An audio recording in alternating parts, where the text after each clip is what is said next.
தெரிச்சு தானே ஓடி வந்தேன் நான் அந்த லைஃப் பிடிக்கலன்னு. ஏன் பிள்ளைங்க நான் அப்படிங்க விடுவேன்.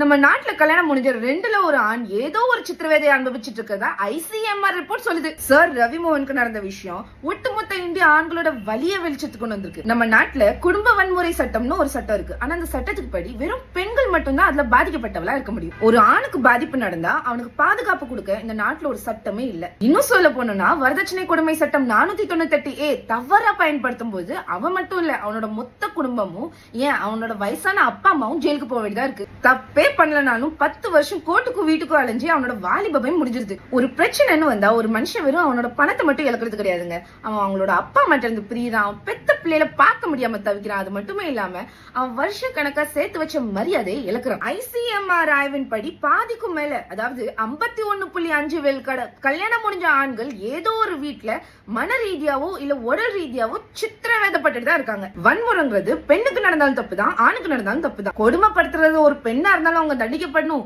பாதிக்கப்படுறது ஒரு ஆணா இருந்தாலும் உங்களுக்கு நீதி கிடைக்கணும். மாதராய் பிறப்பதற்கு மாதவம் செய்திருக்க வேண்டுமம்மா அப்படிம்பாங்க. அதனால தயவு செஞ்சு ஆண்களை வஞ்சிக்காதீங்க. With that I conclude. Vetrivel வீரவேல், ஜெய பாரத்.